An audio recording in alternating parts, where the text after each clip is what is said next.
Let the word go forth from this time and place to friend and foe alike.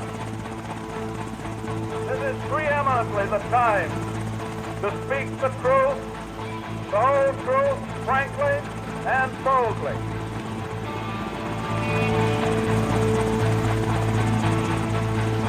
History doesn't have to be boring, buttoned up, or inaccessible. And it certainly didn't end in 1945. It belongs to all of us, and we share and add to it every day. Welcome to the History A Go-Go podcast, where I interview interesting guests, cover a motley crew of topics, and it's a place where you can sit, think, and drink all at the same time. I'm your host, Rob Mellon. My guest today is Dr. Paul Polgar. He is a professor of history at the University of Mississippi, where he researches and teaches on slavery and emancipation in the United States. He has published broadly on race and rights in the U.S., including on topics ranging from African American disenfranchisement in early New York to Black Boston's protest of the film The Birth of a Nation. Dr. Polgar has held several grants and fellowships, including from the Omohundro Institute of Early American History, the New York Historical Society, the Society of Historians for the Early Republic, and the City University of New York. He is the author of the book Standard Bearers of Equality, America's First Abolition Movement, published in 2019, which recovers the vision of America's first abolition movement for a racially inclusive republic, which will be the topic of discussion today. Welcome, Dr. Polgar. Thanks, Rob, for having me on. Well, Dr. Polgar, it's a tradition here to accompany the conversation with a special brew.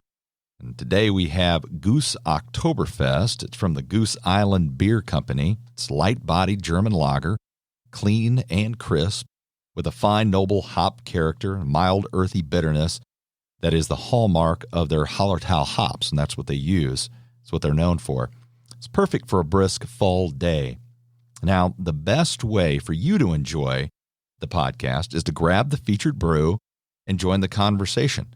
Goose Oktoberfest, it's available at the Hy-Vee Wine and Spirits, so go grab some and join us.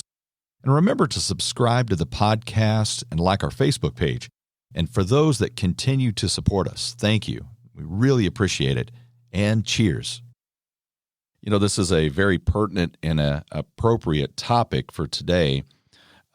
Slavery famously enters America 1619, but indentured servitude had been used in many cases during that early period. What changes in the colonies to move, especially in, definitely in the South, even though that slavery was, of course, in all of the colonies, to move away from indentured servitude and then to have a real expansion of slavery in the British North American colonies? Yeah, and I think that the way you phrase that, how there's this turn towards slavery is important, because there was an earlier debate on this question about the transition from indentured servitude to slavery that really framed this question as though it wasn't clear whether the first people of African descent who came to British North America were enslaved or not. And historians more recently in the last decade or so have made pretty clear that the vast majority of those people of African descent who came to British North America were in fact enslaved people and not servants. Many of them gained their freedom in this earlier period before racial slavery becomes the dominant form of labor. But, the transition that happens is more to racial slavery becoming that dominant form of labor and becoming a, really prominent institution. Now, how and why that happens really depends on what colony we're talking about and when that colony is founded. So I think the most famous case and the most well-known and studied case is in Virginia. And it's true that at first, really because of questions of availability for labor, that white indentured servitude, so-called, and I say so-called because there's at least one historian who has argued that indentured servitude is actually a euphemism, and that, in fact, many of these individuals didn't live out their servitude and would have considered themselves slaves. Now, of course, in light of what racial slavery becomes, these people were not enslaved in the same way we think about slavery. But in any case, in Virginia, this shift happens for a variety of reasons. More availability of enslaved African laborers as the British enter the Atlantic slave trade, the fact that people are living longer in the colony of Virginia, and so that owning one's labor for life and having the status inherited and passed down makes more economic sense.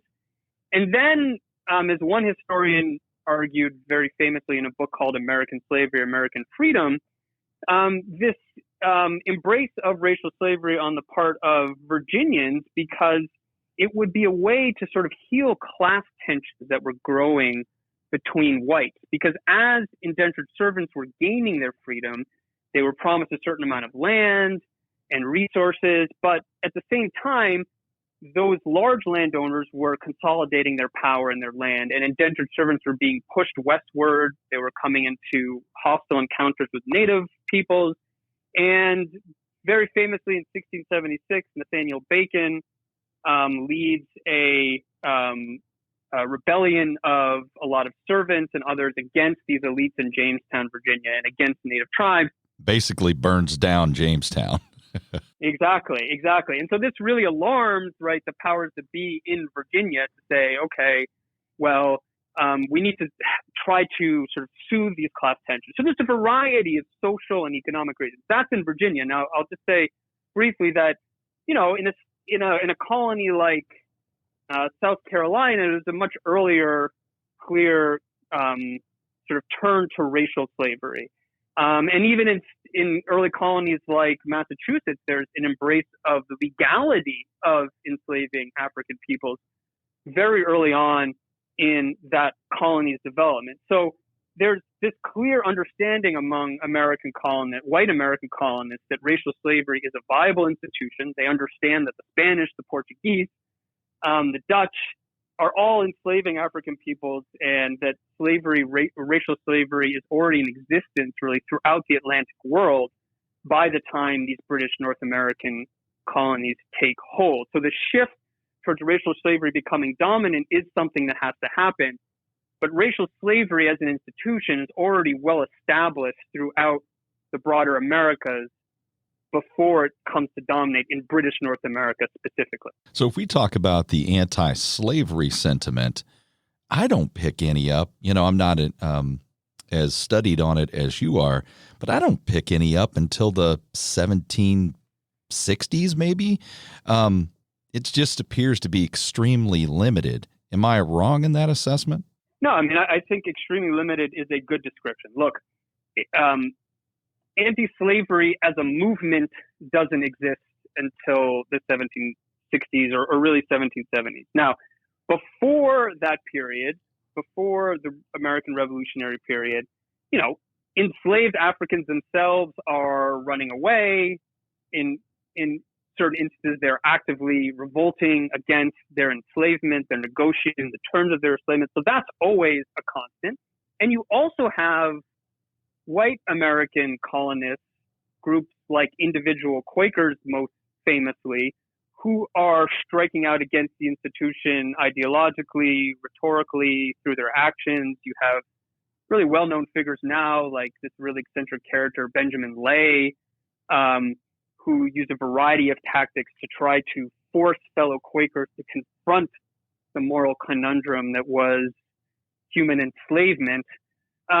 You have pockets of other Christian sects within the colonies protesting it. But yes, anti-slavery isn't anything beyond, among sort of white Americans, certainly beyond this really, what we call kind of like an eccentric extremist position of only a handful of people. And then among Black Americans, there isn't a larger support for their protests in larger white American society. So there's nothing like what we would call an anti-slavery or abolitionist movement yet in colonial America. So if I move forward, and another quote that I'm familiar with is from Dr. Benjamin Rush, and I believe that was in 1773. And he talks about the degradation of human nature, and I know this has to be within that revolutionary mindset because he's talking about liberty,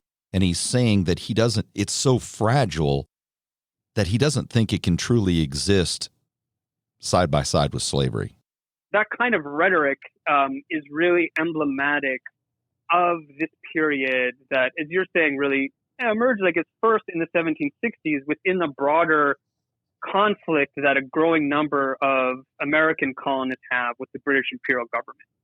And so there's this growing exchange, debate between a growing number of American colonists with the British imperial government that growing number of colonists saying, the British imperial government is trying to enslave us.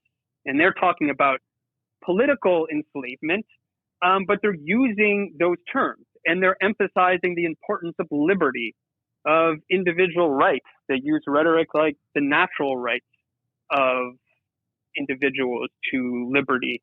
And as that happens, there's this growing awareness, I would say, among a growing number of white Americans that, in fact, the institution of racial slavery is, in fact, an institution that needs to be examined critically, or at least needs to be justified. I mean, it's really hard. It's almost impossible for us to realize how much among, again, not enslaved people themselves, but how much among white Americans and really non-enslaved people throughout the Americas, how much they took for granted that slavery was part of the natural order of things. That slavery and racial slavery was just one more form of inequality, of hierarchy, and of unfreedom that existed alongside other things. And it's not until the American Revolution changes the way society thinks about itself and emphasizes things like liberty and individual rights, and we could talk about the rhetoric of equality, that in fact there's this larger societal questioning of racial slavery and of the institution of slavery that someone like Benjamin Rush is a part of in some of his writing. So that kind of rhetoric comes from this growing tension. Now, it's not going to, as we can talk about, perhaps lead in sort of a one direction towards abolitionism and anti-slavery, and yet it is absolutely imperative that this rhetoric does emerge and that these ideas of natural rights and liberty and equality comes to the surface on a broader societal level, so that anti-slavery can be something beyond just an outlet for either enslaved people themselves or for eccentrics like Benjamin Lang. I have a question about the difference between anti-slavery and then those who are just against the slave trade itself, because there seems to be a difference there. It seems that there are some individuals who are against the slave trade, but they're not that strong. They're not coming out that strongly against slavery itself, maybe because of the brutality of the slave trade itself? Yeah, and that's certainly one sort of answer would be, the barbarity of the slave trade was just so obvious. The Middle Passage, right? The sort of violent uprooting of African peoples from the African continent, the ways that the slave trade was sort of brought out in this broader public campaign, really in different nations in the Atlantic world. Really, certainly, you're right that opposition to the slave trade was much broader than opposition to slavery itself. I think this is also maybe an opportunity to bring up the complexities here of what anti-slavery actually looks like in even the revolutionary period, because you have, leading revolutionary figures in a state like Virginia, like, let's say, George Mason, who are opposed to the slave trade for those reasons that I'm talking about, because it's this obvious flagrant violation of human rights, but also for economic reasons, because in the Upper South in Virginia, by the 1770s and 1780s, the economy, which had been based on tobacco cultivation, which was dependent on slave labor, had really fallen away more and more and become less essential. And there's this move towards grain cultivation and wheat,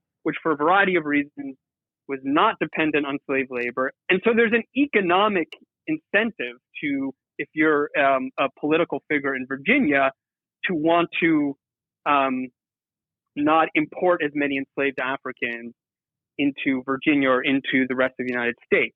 There's also a fear among white Americans about there being too many enslaved people in the United States. What will that mean for potential revolts and rebellions?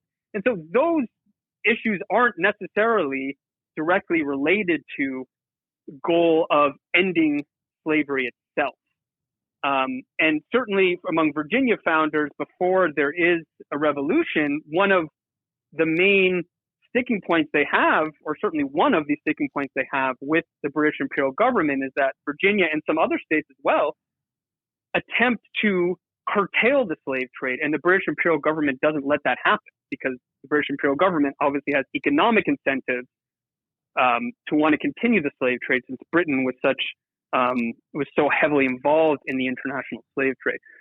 So this is all to say that opposing the slave trade certainly didn't have to be connected to a goal of abolishing slavery, and some motives for abolishing the slave trade actually had nothing to do with wanting to abolish slavery as an institution. So if we talk about the end of slavery in the northern, which in this case would be states, because the revolution had started at that point. I think Vermont was the first in 1777, if I'm not mistaken. Could you explain the reasons for that and the nature of it? Because it wasn't immediate emancipation, it was gradual emancipation. Yeah, so the motives are many. There certainly is this growing, so I had mentioned this sort of growing debate and back and forth with the British imperial government and these writers on both sides of the Atlantic Ocean, those in the colonies who are writing against British imperial policies and are saying these are attempts to enslave, American colonists, and then the British imperial government says you're a bunch of hypocrites. You're talking about being enslaved, but you actually are holding people in chattel slavery. And so there's this growing awareness of this contradiction, and there is a legitimate, genuine embrace of these ideals about liberty and equality. So that, coupled with the fact that in many northern states, there is legal slavery, but slavery itself is not as essential to the economy and the society. So historian, important historian named Ira Berlin of American Slavery, among others, has made this distinction between slave societies and societies with slaves. In societies with slaves, slavery is a part of the economy, but it's not central. And this was certainly true, especially in New England colonies, and to an extent also certainly in the mid-Atlantic colonies, where slavery was more important as an institution, but not as important as in the South. So in a state like Vermont, ending slavery is meaningful, but it's also not calling for a lot of sacrifice, because slaveholding is not anywhere near essential to those who are in political power. So like if you take Stephen Douglas, for example, who grows up in Vermont, he could have gone almost his whole life without seeing a slave. Yeah, I mean, the number of enslaved people or free black people in Vermont is extremely small, and yet, so that's why in a state like Vermont, it's going to be easier to write into the Constitution, which Vermont does, in ending slavery. Now, the further south you go within what we would call today the North, namely New York, New Jersey, Pennsylvania, the more slavery is a sort of more integral. It's not as integral a part of the economy, certainly as even in Virginia or Maryland, but it's more integral to the economy and society, or more important to those in political power than in Massachusetts or Vermont or New Hampshire. So in these states, there's a bigger fight over slavery's abolition. And in these states, you see slavery ended gradually. Now, what's gradual abolition? Well, or gradual emancipation? Well, what gradual emancipation is it sets a date at which time individuals who were born after that date to enslaved mothers, because slavery follows the status of who your mother is, will serve as indentured servants to their mothers' masters until ages ranging from 18 in Rhode Island to 28 in Pennsylvania. So slavery ends gradually also in New England states like Connecticut, like New Hampshire, like Rhode Island, but certainly gradually in states like Pennsylvania, New York, and New Jersey. And there's a really, divisive debate over whether to end slavery. And yet, if you look at, for example, the Pennsylvania, which is the first state to issue a gradual abolition law in 1780, they have this really strong preamble that sort of says we've become aware of our prejudices and there is no justifiable reason to keep people in bondage. So revolutionary work has a lot of power and it's meaningful, but it's not enough by itself to explain why slavery is abolished. Now, gradual emancipation, one more thing I'll say is that what we see with gradual emancipation is a clear balance between the different principles of American revolutionary ideology. What are those? One of them is the natural rights to freedom and liberty. But another one is the natural rights to property, right? So slaveholders say, it's all fine and good about natural rights and liberty and everyone should be free, but look, I consider this enslaved person my property. And you can't just take my property away from me without compensating me in some way.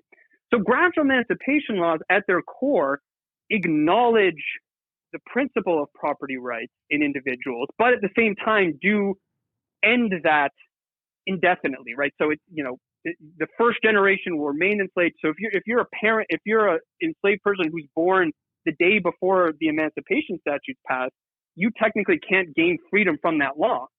And if you're born the day after, you won't gain freedom until you're 18 to 28. So slavery is being ended gradually because it's acknowledging property rights that slaveholders are claiming. So emancipation is divisive, and there is a battle even in northern states. Never mind, what was possible and not possible in states further south. Now, I need to correct myself. I did mention Stephen Douglas, but he was Vermont had ended slavery in 1777, and he was born after that. So it would be in reference to other individuals who were born in Vermont, yes. Right? Right. So moving to the Constitution, sometimes it said, well, the Constitution provided for slavery. What did the Constitution actually say? Because from my reading, it says virtually nothing. Yeah. I mean, this is one of these issues that I think is just totally alive today in debate, both among historians, but I think generates a lot of interest in among the greater public. And look, I mean, just like a lot of answers, it's really complicated. My own perspective. So William Lloyd Garrison, who's a famous abolitionist, famously once burned a copy of the Constitution in front of an audience and said that the Constitution was a covenant with death when it came to slavery, implying this was a pro-slavery Constitution. And I'm not the only one who sees this. I mean, I think it's more what we call a covenant with ambiguity, meaning that it's uncertain exactly on key points whether the Constitution is pro or anti-slavery. I mean, really, I think it's neither. Now, I can go over some of the key elements of the Constitution that point to it being pro-slavery and others that point to it leaving open room for anti-slavery. So on the pro-slavery end, you have, I think almost everyone's heard of, right, the 3/5 clause. The 3/5 clause counts 3/5 of the enslaved population in states that have enslaved people at that time in 1787 for purposes of determining representation in the House of Representatives. And so each state's going to get 2 senators, so it's not going to affect that. But in the House of Representatives, but that, of course, is directly connected to the Electoral College, right? Because the number of electors is a combination of, is made up of the number of representatives you have and representation. And so 3/5 of the enslaved population will be counted for purposes of representation. Now, historians have pointed to that and say, oh, and not just historians, but Americans after the Constitution's ratification that are not happy about this point to this and say it's pro-slavery. And look, it definitely gives disproportionate power to slaveholders that they wouldn't have had if no enslaved people were counted. But it's also worth pointing out that slaveholders wanted to count 5/5 of the enslaved population for representation. And in fact, they only get 3/5. I mean, it's substantial, but even that is a compromise. But fine, 3/5 clause definitely is favoring slaveholders. All right, then there's another clause or section of the Constitution that says the federal government cannot interfere with the international slave trade until 1808. So South Carolinians and Georgians especially, they are still actively involved in the international slave trade. Not really Virginia and Maryland for reasons I talked about earlier, because they have more enslaved people than they want for their economy. But in South Carolina and Georgia, there's a demand for enslaved individuals through the Atlantic slave trade, so they'll be able to continue to import these people legally as enslaved laborers until 1808.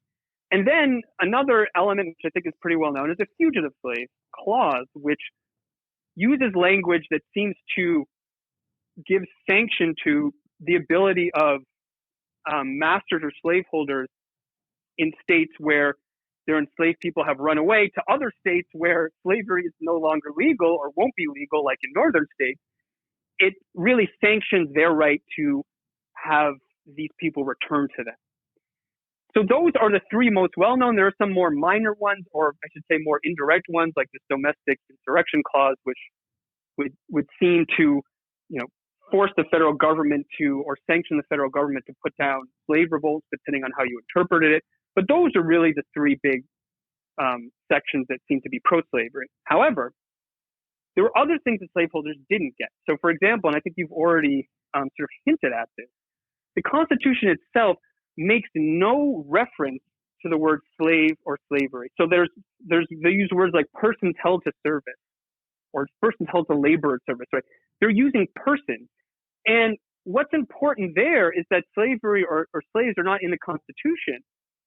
And over time, and certainly by the Civil War, there's going to be an entire anti-slavery political movement that is going to be premised on the idea that, and I, sort of to paraphrase it, there's no property in man.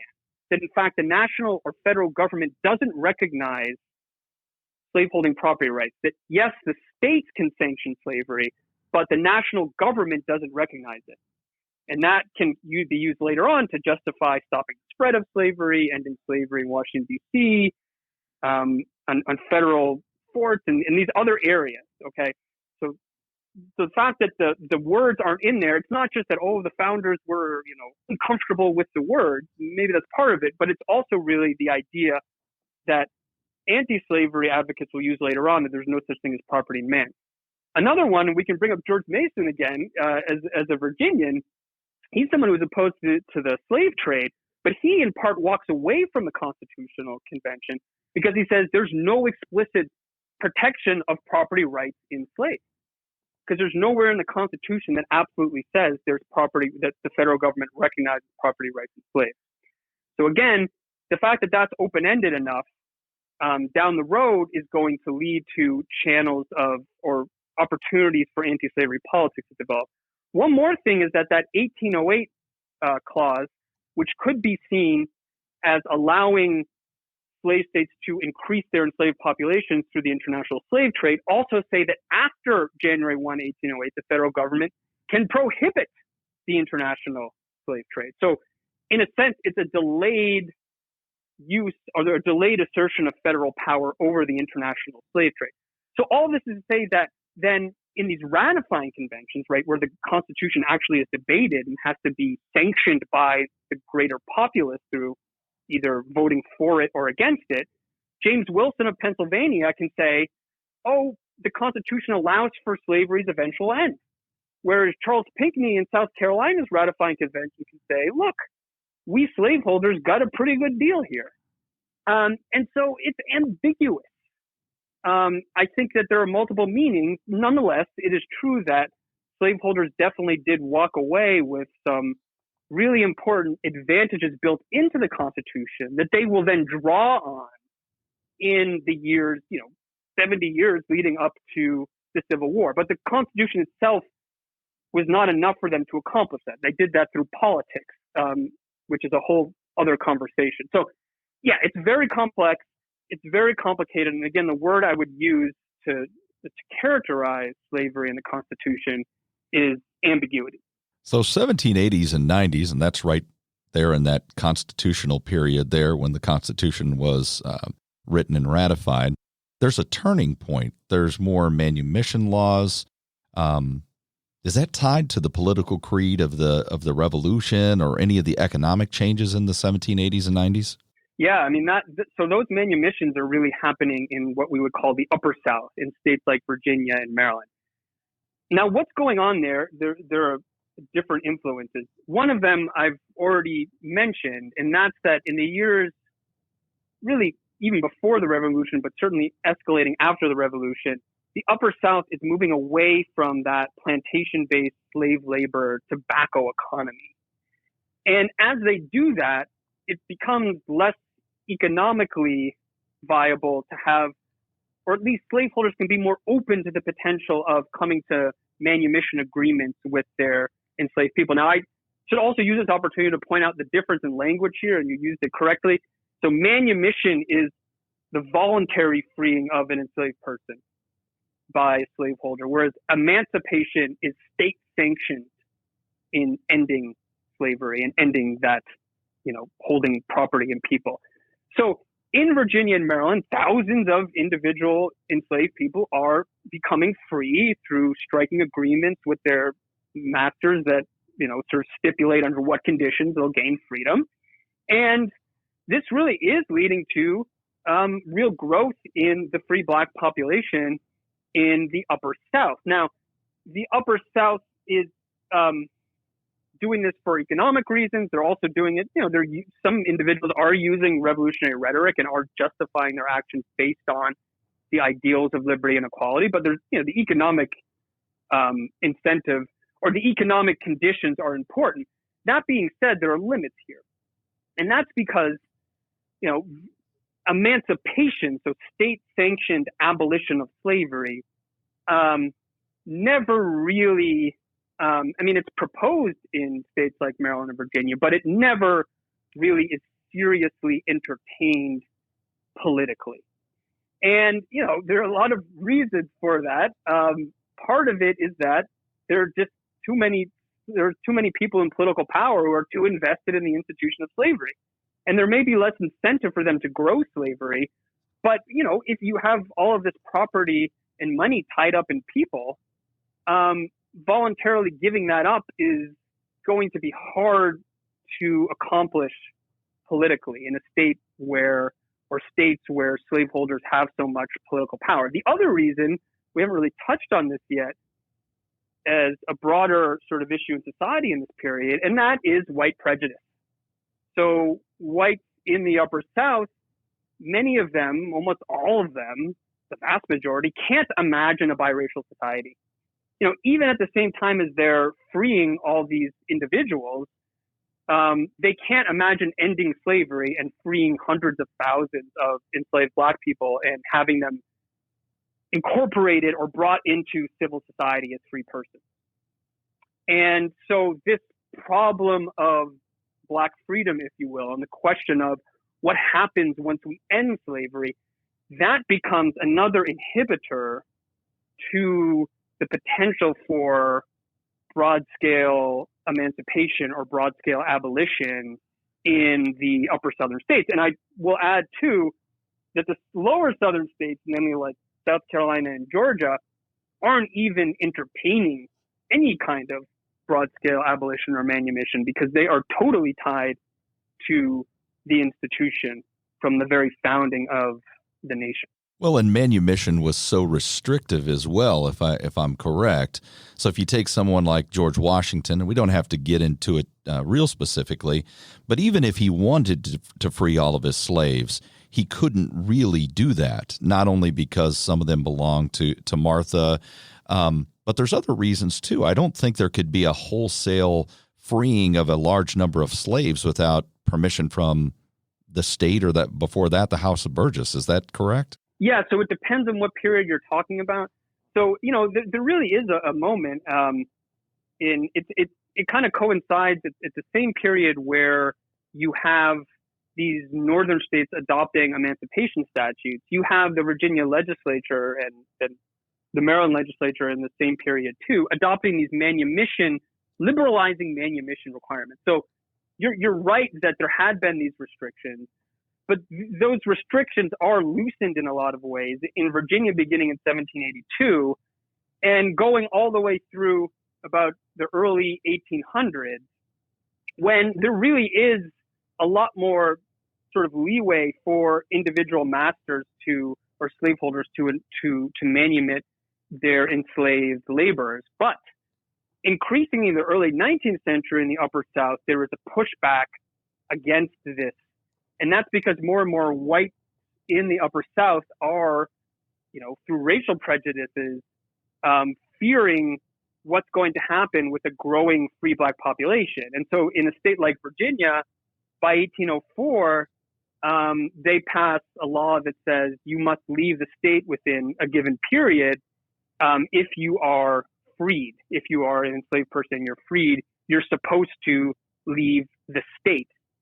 And so there is this moment, and it's not even a moment. I mean, there are a fair amount of years where manumission standards are liberalized, and there really is a great growth in the free black population. But there is a pushback. I mean, there's like a counter to it that happened in the early 19th century. So you mentioned free blacks on a number of occasions. Can you discuss the role of free blacks in this early development of the abolition philosophy, and maybe even discuss the AME churches, the African Methodist Episcopal churches? Yeah, so free black people are really essential in abolitionism as it emerges. My first book really focuses on free black communities in New York City and in Philadelphia, and they include migrants that are coming from the Upper South, from states like Virginia and from Maryland, and also from northern states, because cities like New York City and Philadelphia allow a lot of opportunities for free black people that they wouldn't necessarily have in the countryside. It allows for employment opportunities, for relative anonymity, a space for black communities to develop.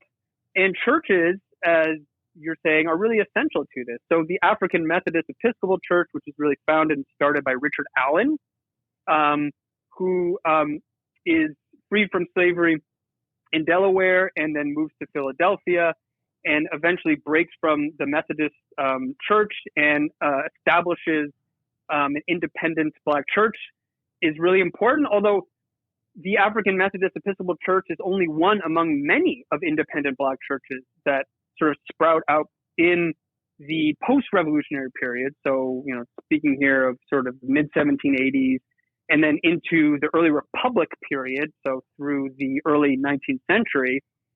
And these free black communities create churches, they create mutual aid societies, and they take on these ideals of the sort of model citizen as it was laid out in revolutionary ideology. What was that model citizen supposed to look like? You were supposed to be, devout and practicing religiosity, hardworking, gaining the rudiments of education, which free blacks in these cities increasingly do with schools that they establish and which abolition societies establish with them. So these free black communities take on these ideals of independent and virtuous citizenship, and they do this in part as a strategy of abolitionism. What do I mean by that? Well, what they're doing is they're trying to counter the arguments of those who are defending slavery in this period, because those who are defending slavery in this period in the early nation's history are doing so by arguing that, in fact, Black people can never be virtuous citizens. That, in fact, if you free too many enslaved people, it will lead to chaos. It will lead to the corruption of the republic. And corruption was, this watchword that this early founding generation had, that republics were fragile because they depended on the virtue of the people to uphold them because of self-government. And so these free Black communities attempt to sort of mold their lives and sculpt communities that will be seen as virtuous as a response to the defenders of slavery. And that's not the only reason they do it, obviously, but that's certainly one way in which they utilize their community development as a tool of abolitionism. So parts of the elements of that debate that you're mentioning is taken up by the very first Congress in 1790. Can you discuss that congressional debate? And in it, obviously, you're going to have the pro-slavery arguments and those who are actually advocating for the abolition. Yeah. So this is a really fascinating moment that takes place in the the second session of the first Congress. So Congress is meeting at this time actually in New York City, and in the winter and the spring of 1790, Congress and the House of Representatives, both the House of Representatives and the Senate, but the House is the only sort of debates in this period, or their proceedings are open to the public. So we have the historical record of the debates of the House of Representatives. They receive these petitions from both Quaker groups, because Quakers are important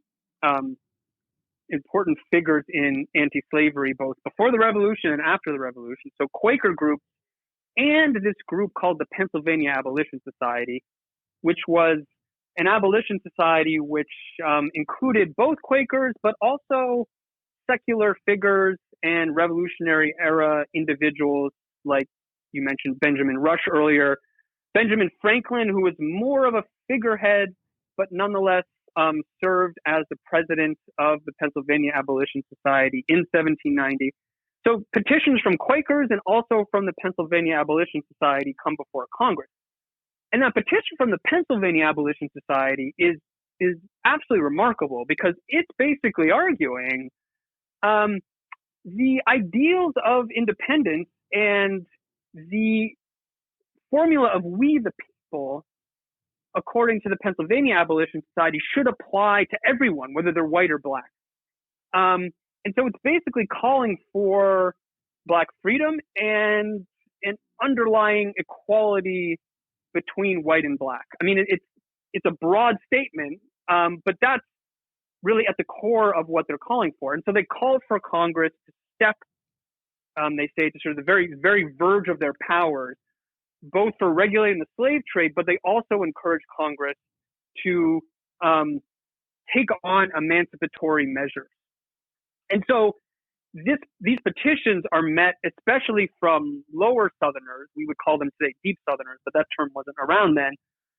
From states like South Carolina and Georgia, I mean, they're apoplectic. I mean, they're really frightened by these petitions, and they include some really strong speeches where they're arguing some of the first nationally broadcast arguments in favor of Black inferiority and the idea that Black Americans, as I had mentioned, that slavery's defenders had been saying this by 1790, that Black Americans are not capable of freedom, that if we follow through with emancipation, the Republic will be ruined and we'll have a biracial nation and things, that they see as very threatening.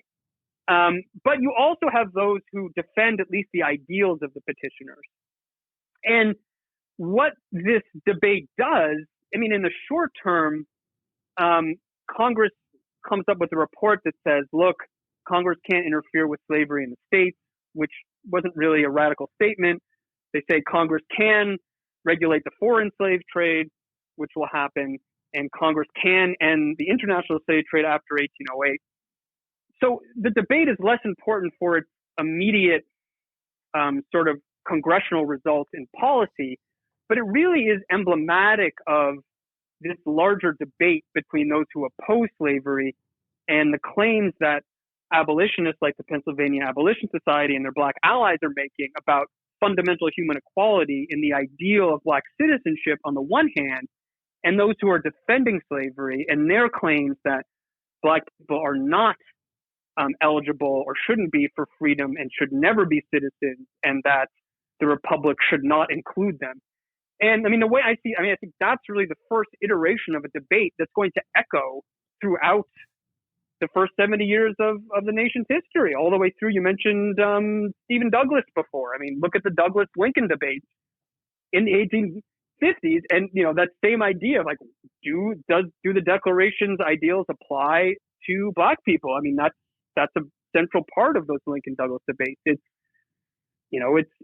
It's part of the Confederacy's founding document. Alexander Stephens, the vice president, says we're founding the Confederacy on the idea that Black people are innately inferior and that slavery is a moral good. So that debate really gets its first national airing in 1790 in Congress. I'm going to ask about a couple of the founders. You mentioned Benjamin Franklin already, and you kind of said that he was a figurehead, and obviously he was against slavery because he was the president of that Pennsylvania Abolition Society.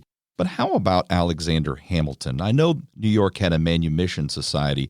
Was he a member, and what was his position? Yeah, so this has been getting actually a little bit of national traction recently, or at least over the summer,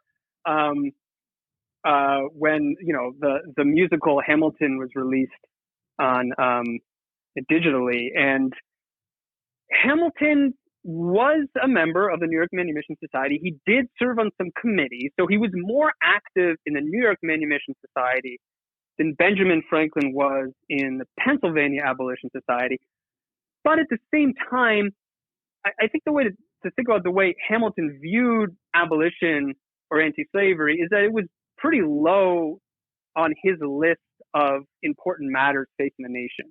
I mean, he saw it as he saw slavery, and this included a lot of leading individuals in the founding era who weren't slaveholders and even some of those who were slaveholders who believed that slavery was barbaric, that it was a relic of the past, that it was at odds with the principles of the new nation, and yet didn't see the cause of abolitionism or anti-slavery as absolutely central to the early nation's development.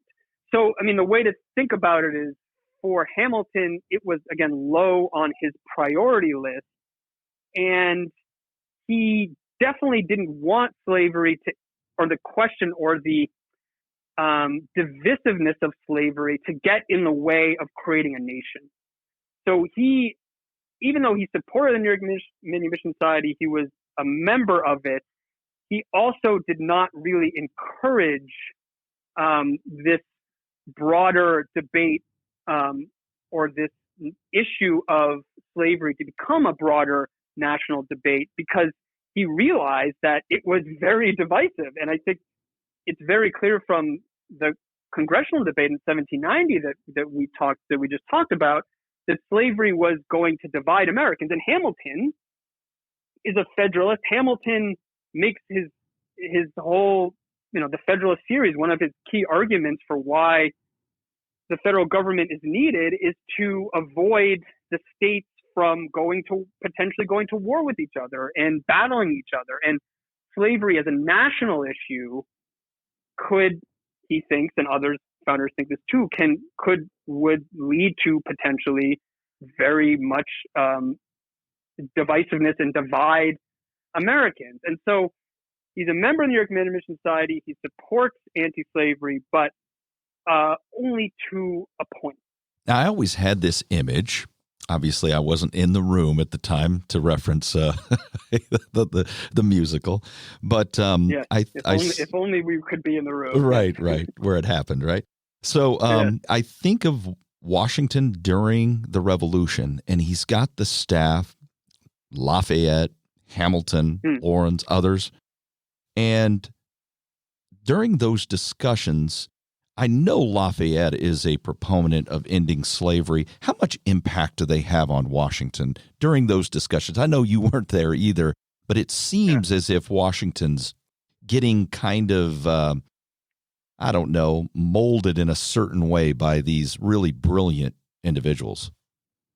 Yeah, there's this brilliant article on this very topic that, for those listeners who are interested in this, I would definitely encourage them to read, by a historian by the name of Francois Furstenberg at Johns Hopkins, who had access to Washington's library and saw that Washington had this collection of writings that were labeled tracts on slavery, tracts meaning like writing. And, these individuals that you're talking about and others did influence Washington intellectually in the way that he approached slavery. So Furstenberg, the historian, went through these tracts and he saw that they included, American opponents of slavery, abolitionists, anti-slavery, English opponents like William Wilberforce and Thomas Clarkson. He definitely was sort of read up on the arguments against slavery and the slave trade and the idea that emancipation was a policy goal that was right. But again, it's difficult because Virginia, Washington, and others, they're just really wedded to the institution of slavery because of the way their economy and society is set up. Washington, we don't really know. As you say, we're not in the room. I would say founders like Jefferson and maybe I mentioned it before, George Mason, are sort of more outwardly worried about what happens when Black people are freed and will they, threaten white society as they see it. So we don't have a lot of evidence that Washington is as preoccupied with that question. But at the same time, something that I think a lot of people don't know about is when Washington is president in his first term when he's president and the capital is in Philadelphia, Pennsylvania, as part of that abolition law I referenced earlier, has this stipulation where anyone traveling into the state can't keep a person who's enslaved in the state for longer than 6 months or that person is freed. And so what Washington did with those enslaved people he brought to Philadelphia was to get around this law by sending these people out of the state before the 6 months was up and then sending them back in. And so, Washington could be philosophically against slavery. He could even say, I'm going to free my enslaved people once I'm dead. But that doesn't mean that he was willing to give up the conveniences and his dependence on enslaved labor and laborers during his lifetime. And so on a practical day-to-day existence for Washington, he was very much dependent on and involved in slave labor, just like other slaveholders at the time. At the same time that Washington did intellectually and philosophically embrace in a lot of ways the arguments of those who were opposed to slavery. I know in that individual circumstance you mentioned about when he was the president and then he had to shuttle slaves back and forth. And I know that he used these excuses like, well, we promised to send him back with his family after 6 months and things like that. But also there were individuals that worked for Washington who disagreed with slavery, and some of them even continued to work with Washington after that because they were under the impression that Washington, even at that point, was going to free his slaves upon his death. Do you know much about that, or is that, the individuals that are working in and around Washington that are basically upset with the fact that he continues to cling to slavery? Yeah, I mean, I don't know more about those individual cases of Washington because I don't really study him specifically. But again, I would just point back to the fact that Washington is symbolic of the position of a lot of these revolutionary era and post-revolutionary era elites from states like Virginia, where, you know, you could be committed philosophically to ending slavery and even, you know, as you say, make these sort of promises about eventually freeing your enslaved people. But then, you know, your day-to-day existence is so bound up in the institution of slavery that, you know, these individuals aren't going to totally extricate themselves, not even totally, but just not going to extricate themselves from that institution and from, you know, the labor and the support, the forced labor, we should say, of enslaved people.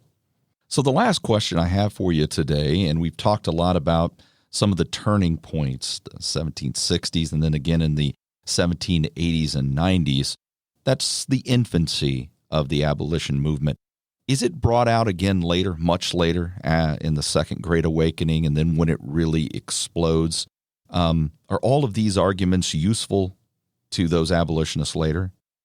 Yeah, I think that's a really interesting question, because you're referring to the Second Great Awakening is part of, I think, the part of the abolition movement or the abolition movement that historians have written a lot more on and the general public is a little more aware of. And as you say, I mean, that movement is definitely connected to the Second Great Awakening and ideals of, individual will and responsibility against sin, and the idea that the individual can cultivate themselves morally and that slavery blocks this, the idea that slavery hurts family development.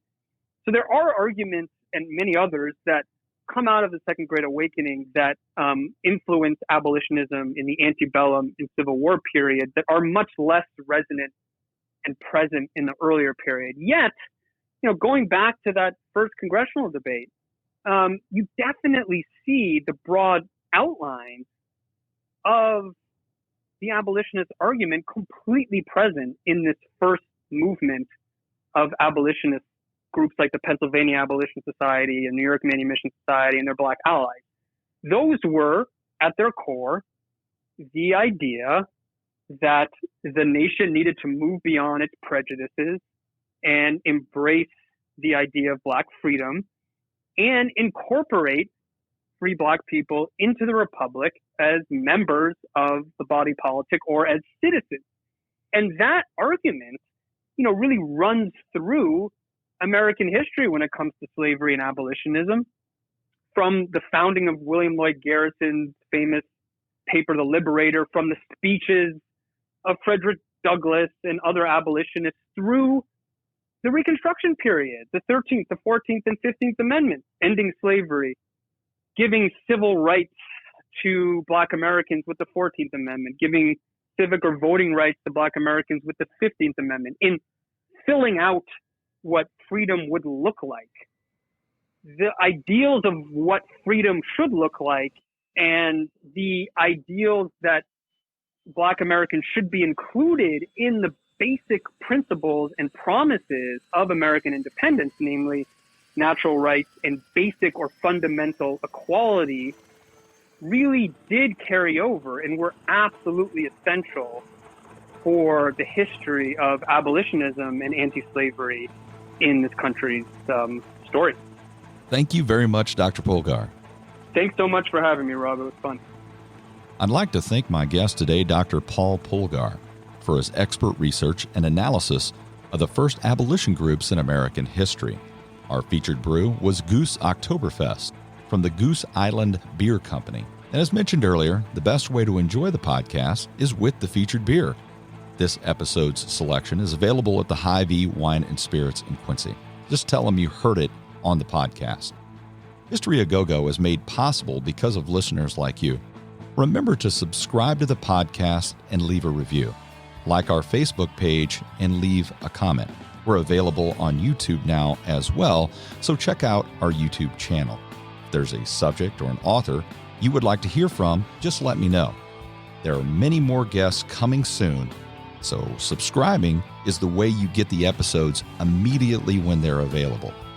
Thanks for tuning in, and join us again next time when we talk, think, and drink on History A Go-Go.